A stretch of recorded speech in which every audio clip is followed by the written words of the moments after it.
(4.19) 혁명 이듬해 1961년 5월 16일 박정희를 필두로 한 군부가 무력을 통해 권력을 장악했어.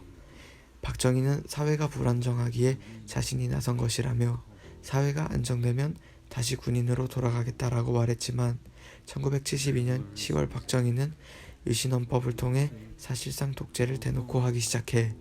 그렇게 박정희의 평생 독재가 이루어지는 듯했으나 1979년 10월 26일 자신의 측근 중 하나였던 김재규가 쏜 총탄에 죽고 말아.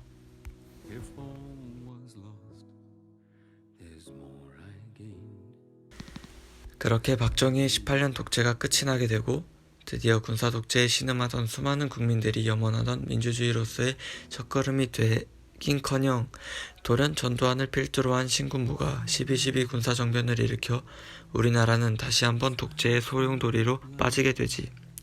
그러나 이승만 12년, 박정희 18년으로 이어지는 건국 이래 계속된 독재에 대한 시민들의 분노는 결국 전두환 세력으로 인해 터지고 말지.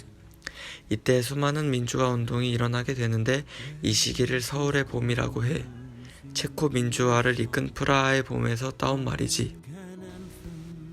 이 시기 수많은 재야 인사와 의원들은 전두환 세력에게 민주화 이행을 촉구하고 수많은 대학생들 또한 이의 뜻을 함께하였지.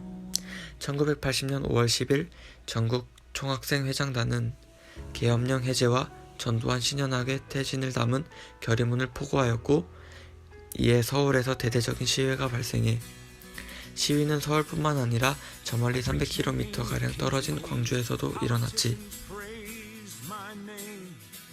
1980년 광주에서는 우리나라의 근현대사에 빼먹을 수 없는 우리가 잊지 말아야 할 사건이 일어나 바로 5.18 광주 민주화 운동이야. 5.18 민주화 운동은 전남대 정문 앞에서 시작되었어. 5월 18일 신군부의 계엄군은 전남대 학생들의 등교를 막아세우게 돼. 이에 항의하는 학생들은 계엄군에게 무자비한 폭행을 당했고 이를 만류하던 광주 시민들마저 폭행을 당하고 말지. 구타당한 학생과 시민들은 분노에 휩싸였지. 결국 시위를 진압하려던 계엄군의 의도와 달리 시위는 더 거세지고 더 많은 시민들이 참여하게 돼. 그러나 중학교와 고등학교에는 휴교령이 내려지고 더 많은 계엄군이 광주로 파견되지. 이에 광주 시민과 계엄군의 충돌은 더 거세지고 계엄군은 광주 시민을 향해 총뿌리를 겨누는 비극적인 참사가 발생해. 이에 분노한 광주 시민들도 자체적으로 시민군을 결성해 맞서보지만 결국 5월 27일 계엄군에 의해 진압되고 말아. 당시 이렇게 수많은 광주 시민들이 계엄군에 의해 처참히 살해되는 상황에도 불구하고 뉴스는 물론 신문 어디에도 광주에서 일어난 일을 보도하지 않아. 전두환 등 신군부 세력은 광주로의 이동을 막고 통신마저 끊어버리는 치밀함까지 보이지. 결국 광주 민주화 운동에서 606명이 사망하였고 65명의 시민들이 행방불명되고 말아. 이 중 우리와 같은 학생들은 30명이었지. 이런 처참한 사건은 무려 1988년까지 일반 대중들에게 제대로 알려지지 않았어.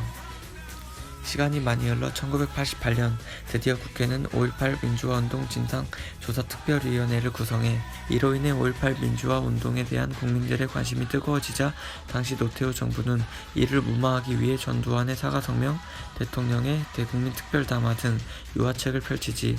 슬프게도 그렇게 5.18 민주화운동 진상규명과 책임자 처벌은 흐지부지하게 넘어가게 돼.